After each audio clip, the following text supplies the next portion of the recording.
Salut Internet, ça fait un petit bail, hein. Comment vous allez mes petits fans d'histoire, de géographie, tout ça? Aujourd'hui, la vidéo est sponsorisée par moi. Alors, je vous arrête tout de suite, vous avez pas envie de passer cette sponsor, d'accord? Celle-là, vous voulez l'écouter, elle est sponsor par moi. Donc je vous mets quand même le petit truc parce que c'est la loi de dire quand c'est sponsor. Mais ouais, aujourd'hui, je vous présente un de mes projets sur lequel je bosse depuis très longtemps et qui va concerner 1% d'entre vous.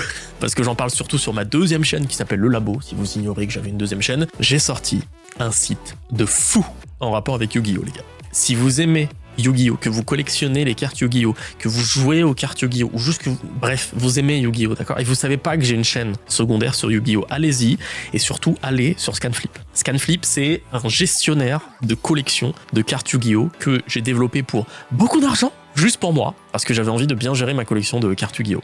Donc j'ai fait mon site ultime que je propose, qui est sponsor parce qu'on a une petite section abonnement pour ceux qui veulent, voilà. On peut afficher des cartes, on peut les trier, on peut les ajouter à notre collection. Regardez par exemple celle-là, hop je l'ajoute, donc elle passe de noir et blanc à couleur parce que je l'ai dans ma collection. Donc comme ça vous permet de voir celle que vous n'avez pas. Ça vient de sortir il y a même pas 2 semaines. On va vous faire plein d'améliorations dans les semaines, dans les mois qui viennent, ça va être une folie. Je vous en reparlerai de temps en temps sur Doc7, mais pas tant que ça, parce que je sais que parmi vous il y a très peu de gens que ça intéresse et que c'est vraiment ma petite passion très niche. Mais je suis trop heureux, et quand je suis heureux, j'ai besoin de vous le dire, donc voilà, c'était la petite sponsor du jour. Vous avez vu, c'était cool, fallait pas la passer. Scanflip.fr, je vous mets le lien en description. Quand j'écume Google Maps à la recherche de lieux insolites pour mon plaisir personnel ou juste pour vous faire des vidéos, je tombe très régulièrement sur des anomalies. Par exemple, ça, ou encore ça. Voilà, c'est des choses assez connues, mais ça m'arrive souvent.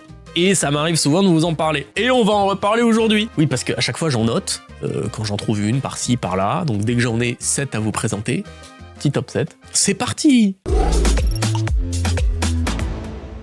Et voici Missoula. On est dans la même vibe que Barle-Nassau, si vous vous souvenez, hein, aux Pays-Bas et en Belgique. Ça ressemble pas mal, sauf que là, on est aux États-Unis, dans l'état du Montana.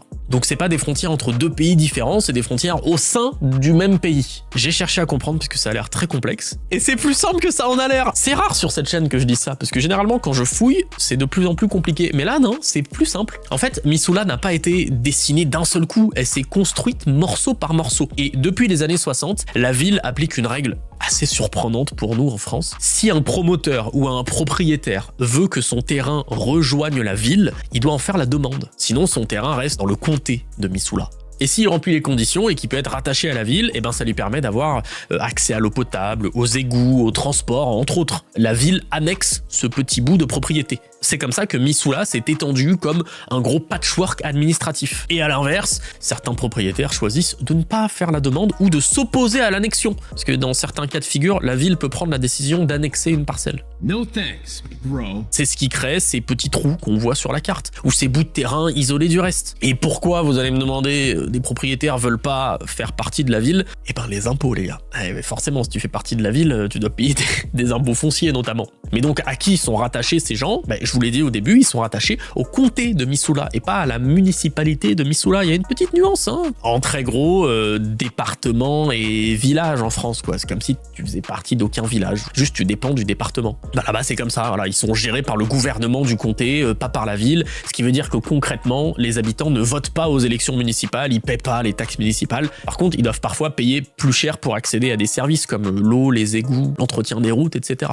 Bref, Missoula, c'est pas juste une ville mal dessinée, elle s'est juste laissée dessiner toute seule. Et je trouve ça beau. Sur Google Maps, certaines frontières sont très claires, et d'autres, beaucoup moins claires. Et ouais, pour eux, tracer une frontière contestée, c'est déjà prendre position. Donc, pour rester neutre, on le sait, la plateforme choisit le flou et dessine en pointillé. Le Cachemire, c'est l'exemple parfait.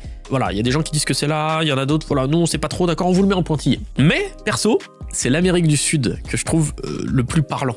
Et en plus, il y a ma petite Guyane natale qui est pas loin, voilà. Et je vous montre, vous allez comprendre. Si on zoome juste ici, on voit beaucoup de choses. Déjà, une frontière à moitié certaine entre la Guyane française et le Suriname. Pareil entre le Suriname et le Guyana. Et puis on a carrément le Guyana qui est coupé en deux. Et enfin, sa frontière avec le Venezuela, pareil, qui est en pointillé, qui pose problème. Mais pourquoi il y a autant de bordel à cet endroit-là ?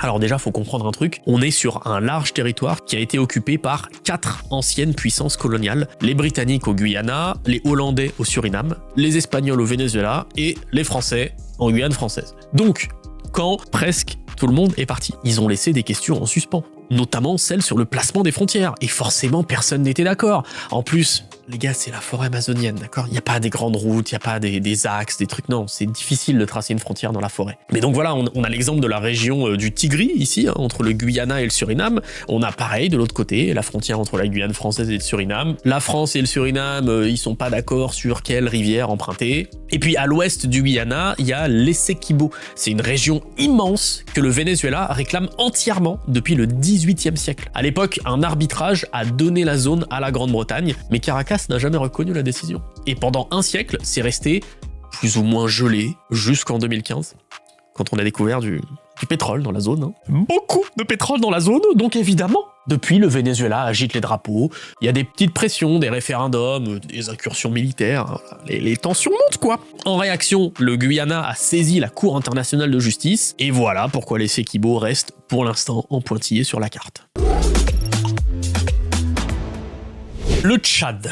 On n'en parle pas souvent du Tchad sur la chaîne. Et pourtant, ça fait partie de ces pays aux contours un peu plus insolites que les autres. Vous voyez, là, c'est un petit peu arrondi au sud, c'est joli. Et puis au nord, bam, très géométrique. Presque trop géométrique. Et puis cette ligne droite, là, hyper stricte comme ça, c'est quoi? C'est tracé à la règle? Dites-vous, dans les années 30, ça ressemblait à ça. Il y avait un double trait qui formait une longue bande, la bande d'Aouzou. Alors oui, sur place c'est majoritairement du sable, mais du sable très disputé. En 1935, la France, qui contrôle le Tchad, signe un accord avec l'Italie de Mussolini, qui contrôle la Libye, qui est juste au-dessus. Objectif de la France, sceller une alliance entre les deux pays pour empêcher l'Italie de se rapprocher de l'Allemagne. Bon, les années qui ont suivi nous ont montré que ça n'a pas été très efficace. Et parmi les concessions, Paris a promis de lui céder ce couloir désertique. Sauf que le traité n'est jamais entré en vigueur et légalement, il vaut rien. Mais la Libye, lorsqu'elle est devenue indépendante, elle a pas oublié, hein, elle a dit « Les gars, ce coin-là, on nous l'a promis, et on le garde ». Et à partir de là, les tensions n'ont fait que monter jusque dans les années 70 où Kadhafi a fait occuper la bande militairement puis l'a officiellement annexée. Évidemment, le Tchad a protesté, les tensions ont continué à augmenter, ça a dégénéré et le conflit est devenu un affrontement direct entre les deux pays avec le soutien de la France pour le Tchad. Le tournant a lieu en 1997 avec la guerre des Toyota. C'est pas une vanne, c'est le vrai nom, parce que là-bas, tout le monde utilise des Toyota, et ça a été un événement décisif du conflit qui a conduit à la défaite de la Libye. En 94, c'est la Cour de justice qui tranche, la bande d'Aouzou appartient au Tchad. Et aujourd'hui, plus personne ne se bat, qui est plutôt rare hein, quand on voit le nombre de territoires contestés dans le monde. D'ailleurs, il y a peut-être un 77 qui est en préparation. Quand tu regardes la frontière entre l'Argentine et le Chili, il y a un truc qui saute aux yeux. C'est que tout le long, elle suit très bien la cordillère des Andes, jusqu'à un moment précis où elle se transforme d'un coup en ligne droite. Et puis, elle coupe la terre de feu en deux parties bien nettes. Et cette bizarrerie remonte à 1881. À l'époque, les deux pays veulent éviter la guerre, donc ils font simple, ils tranchent au plus droit. Mais le plus surprenant, c'est que ce tracé bien droit, là, regardez, d'un coup, il dévie sur la droite pour englober ces petites îles juste là, comme si on avait éternué en traçant la ligne. Bon ben, ça, c'est une autre histoire qui a failli finir en guerre. En 1978, les deux pays se disputent 3 petites îles, Picton, Lennox et Nueva. Le Chili les occupe, mais l'Argentine les revendique. Du coup, les tensions montent, hein, vous avez compris comment ça fonctionne maintenant. Et qui on appelle pour éviter que la situation dégénère? La reine Elisabeth II. Pour elle, c'est clair, ces 3 îles reviennent au Chili. L'Argentine, là, plutôt mauvaise et n'accepte pas la décision. En 78, elle se prépare à lancer une opération conquête des 3 îles. Voilà, à ce moment-là, on est clairement à la veille d'une guerre entre les deux pays. Alors qui on appelle maintenant pour que la situation ne vire pas au carnage? Le pape. Eh ouais, le pape a envoyé un cardinal pour calmer le jeu. Pendant plusieurs années, des phases de médiation vont se succéder, mais en 1982, l'Argentine se fait laminer par le Royaume-Uni pendant la guerre des Malouines. Et devinez qui avait discrètement aidé les Britanniques? Le Chili. Donc l'Argentine sort affaiblie militairement, politiquement de ce conflit, et elle est beaucoup moins prête à se relancer dans un conflit avec son voisin. Finalement, en 84, les deux pays ont signé un traité de paix et d'amitié, et c'est officiel, les 3 îles reviennent au Chili. Tout ça pour 3 îles même pas habitées de nos jours. Pour ceux qui ont vu cette vidéo, j'ai évoqué Pondichéry et j'ai évoqué le fait qu'en plus d'être une ville, c'était aussi un territoire qui était éclaté un peu partout dans l'Inde. Un petit héritage de la présence coloniale française. Mais aujourd'hui, ce n'est ni du territoire de Pondichéry dont je vais vous parler, ni de la municipalité de Pondichéry, mais bien du district de Pondichéry. Et regardez, vous allez comprendre par vous-même, des territoires morcelés, des bouts de villages qui appartiennent à une entité mais qui sont coincés dans une autre. Ici, c'est pas un choix fiscal, c'est un héritage colonial. À partir du XVIIe siècle, les Français ont récupéré petit à petit des terres autour de la ville de Pondichéry, mais pas à coups de gros blocs. Ils ont acheté des villages, ils ont conclu des accords, ils ont fait des alliances, voilà. C'est comme ça qu'ils ont grignoté des morceaux. Et puis, les anciennes limites coloniales ont été conservées. Résultat, aujourd'hui, le district de Pondichéry, c'est une douzaine d'enclaves, plus ou moins reliées, avec des villages coincés au milieu. Quand on survole le Belize sur Google Maps, il y a deux choses frappantes. La première, c'est que sa frontière avec le Guatemala est en pointillé. On l'a vu, on sait ce que ça veut dire. C'est parce qu'il y a certainement un conflit que Google Maps ne veut pas trancher. Et concrètement, les deux pays se disputent près de la moitié du territoire bélisien depuis le 19e siècle. C'est encore plus surprenant quand on sait qu'un traité a été signé entre le Guatemala et le Royaume-Uni, parce qu'à l'époque, le territoire du Belize, c'était le Honduras britannique, pour reconnaître officiellement la frontière. Le truc, c'est que dans ce traité, il y avait une clause qui disait que les deux parties devaient construire une route entre les deux pays. Et cette route n'a jamais été construite, donc le Guatemala a estimé que le traité était caduc. Bon, entre nous, j'ai l'impression que c'est une route, ça, entre les deux, non? Ça peut pas rentrer dans le traité?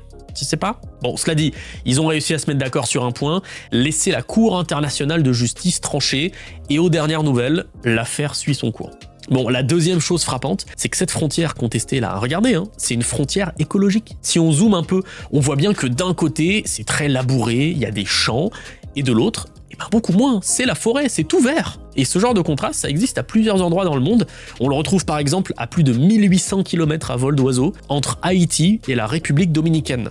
C'est un tout petit peu moins flagrant aujourd'hui, mais si on remonte le temps dans Google Earth, regardez, c'est assez marqué. D'un côté, il y a eu beaucoup de déforestation, et je me souviens, moi j'ai pu survoler cet endroit dans les années 2000 quand j'étais tout petit. Ça m'a énormément marqué, je comprenais pas pourquoi d'un côté il y avait que de la forêt, et d'un seul coup de l'autre, plus rien, que des champs.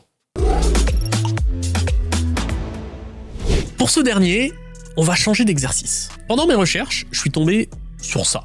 La frontière entre Indonésie et Papouasie-Nouvelle-Guinée, qui est hyper droite, là, comme ça, et puis d'un coup, on se chauffe à suivre le cours d'un fleuve avant de refaire droit. Bon, je me suis jamais trop posé sur cette frontière, et je me suis dit, vous savez quoi?